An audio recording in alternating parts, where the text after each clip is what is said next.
Nuestra naturaleza nos lleva a satisfacer el odio, la ira, el resentimiento, nos lleva a querer complacer los deseos de la carne.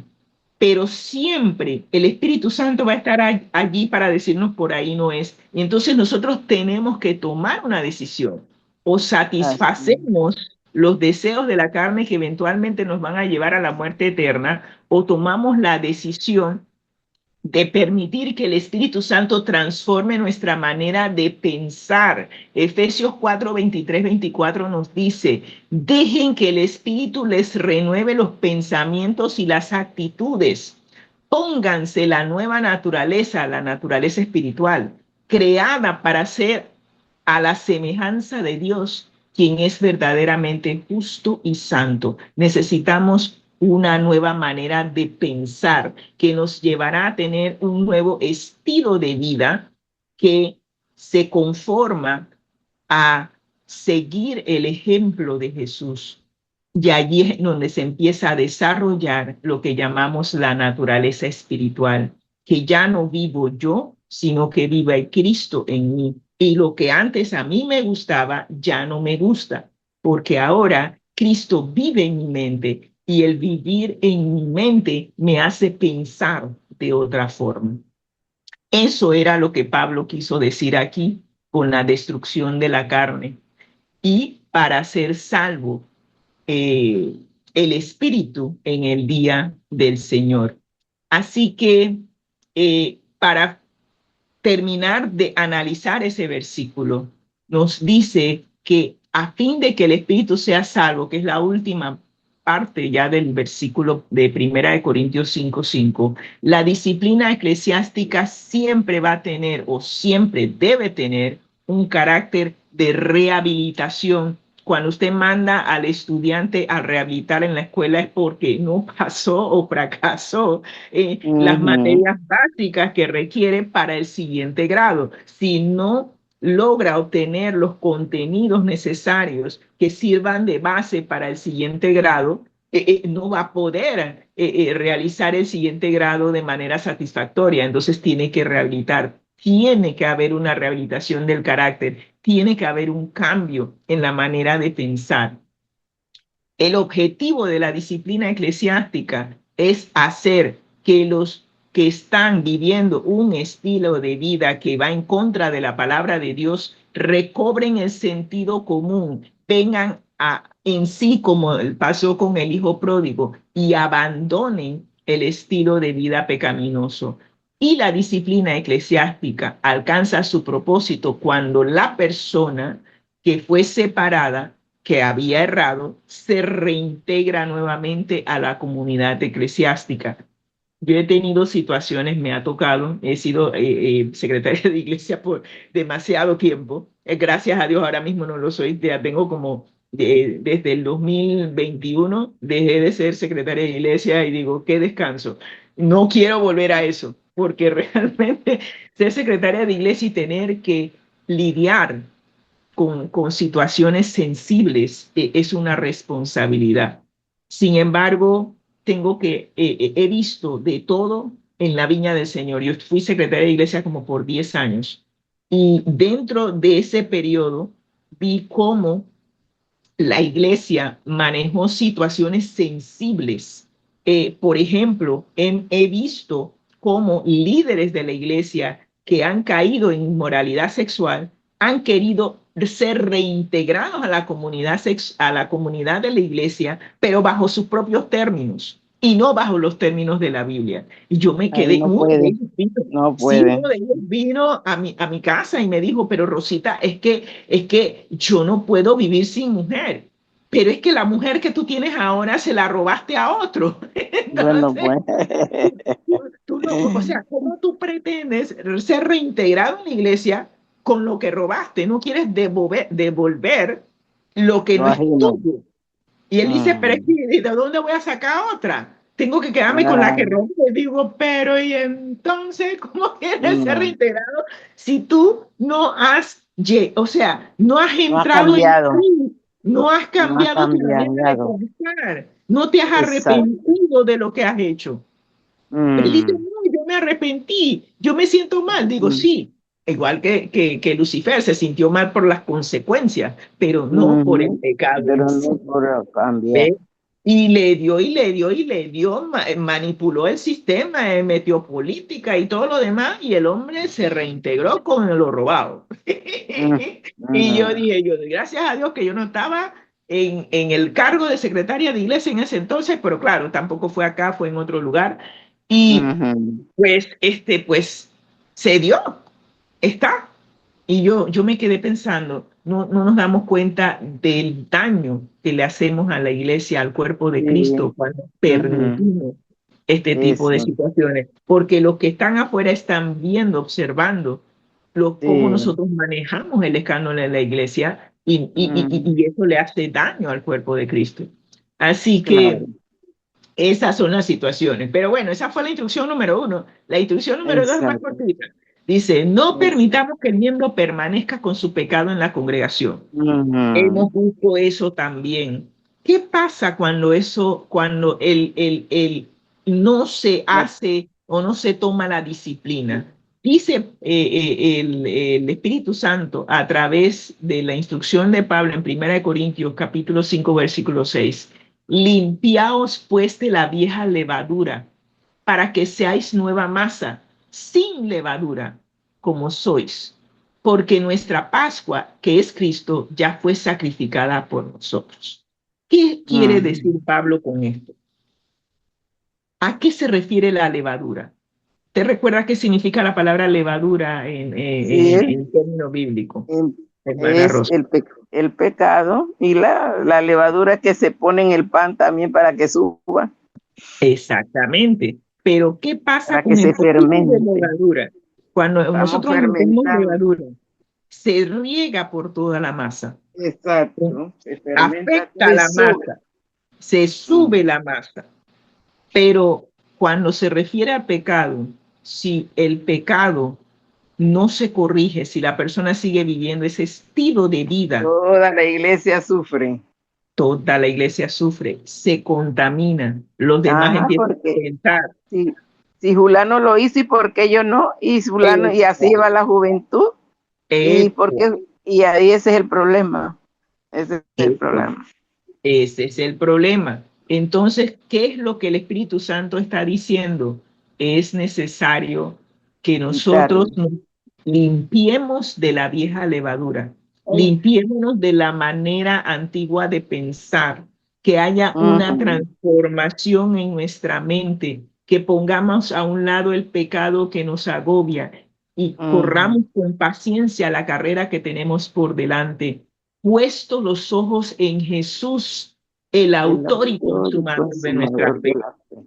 Jesús murió por nosotros. Jesús es nuestro pan, es el pan de la Pascua. A ese pan que nosotros tomamos en Santa Cena, que tuvimos Santa Cena el sábado pasado, no se le pone levadura, que es símbolo de pecado. Es un pan sin levadura. Entonces, si Cristo ya fue sacrificado por nosotros, ya murió por nosotros, ¿por qué queremos seguir viviendo en nuestra manera antigua de vivir? Despojémonos de todo peso, despojémonos del pecado que nos asedia. Es necesario permitir una nueva masa que se crea en nosotros, una nueva manera de pensar, un nuevo estilo de vida. Pero eso solo se logra cuando no se permite que el estilo de vida pecaminoso permanezca en la iglesia. No se puede tolerar eso. Con todo el amor del mundo, se tiene que tomar la disciplina y se tiene que separar al miembro. Y la instrucción número 3 que que el Espíritu Santo nos da a través del apóstol Pablo, es que no debemos socializar con la persona mientras siga en su estilo de vida pecaminoso. De vida pecaminoso, exacto. Si yo me pongo a socializar, ¿en qué quedo? Nos dice 1 Corintios 5:11, más bien os escribí que no os juntéis con ninguno que, llamándose hermano, fuere fornicario o avaro o idólatra o maldiciente o borracho o ladrón. con el tal ni aún comáis. Y eso, ¿qué nos está diciendo el Espíritu Santo aquí?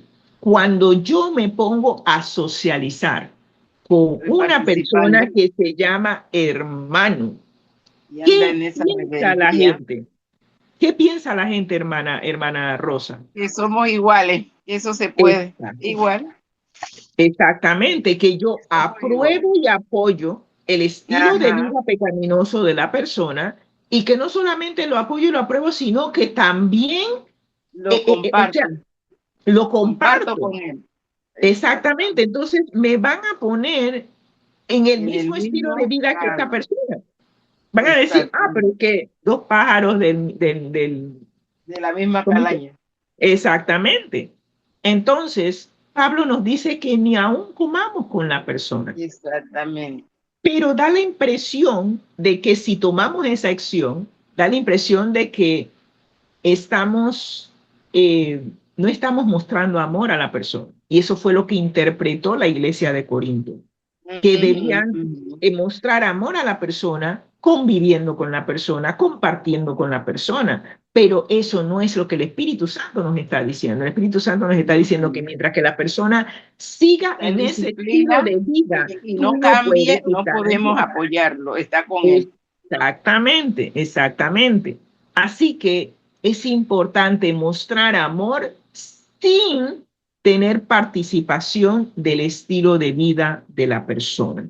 Así que vamos a resumir todo lo que hemos visto hasta ahora. ¿Cómo lidiamos nosotros con los escándalos? Y en Primera de Corintios, capítulo 5, versículo 13 nos dice, porque a los que están fuera, Dios juzgará. Los que están afuera viven este estilo de vida de inmoralidad sexual y de todo lo malo, lo bueno, lo bueno. Dios juzgará a esas personas. Pero nosotros, si tenemos ese tipo de escándalo dentro de la iglesia, debemos quitar a la persona de entre vosotros. Esa es la instrucción que Dios nos da a través de 1 Corintios 5:13. El caso de incesto ya era de dominio público. Y eso lo vimos en 1 Corintios capítulo 5, versículo 1. Por eso debían tomarse medidas urgentes para evitar daños a la reputación de la iglesia. ¿Qué medidas debían tomarse? Bueno, la primera, realizar un juicio o la junta de iglesia que determine o no la culpabilidad de la persona. Y esto está en 1 Corintios capítulo 5, versículo 3. Segundo, no debíamos relacionarnos con aquella persona que tenía un estilo de vida que va en contra de la palabra de Dios, ni aún comer con él, mientras insista en ser considerado miembro de la iglesia sin querer abandonar su pecado. Ese es el problema. Considerarse miembro de la iglesia, pero no querer abandonar el pecado. Y eso lo vemos en 1 Corintios 5:11. Mientras que él siga en esa actitud mental, no podemos socializar con esa persona. Exacto. Y tercero, debíamos expulsar, quitar, remover a la persona que tiene un estilo de vida que va en contra de la palabra de Dios y entregarlo a Satanás, ya que al acariciar ese pecado, ha elegido voluntariamente ponerse bajo el yugo de Satanás. La orden de Satanás, así. Exactamente, y eso lo vimos en 1 Corintios capítulo 5, versículo 2 y versículo 3.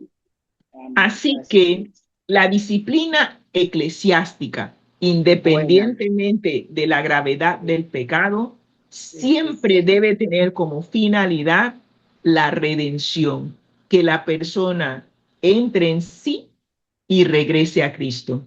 Debe hacerse ver el error de la persona con el fin de que lo reconozca, se arrepienta y que su espíritu sea salvo en el día del Señor Jesús. Esta es la manera en que la iglesia debe lidiar con los escándalos en la iglesia.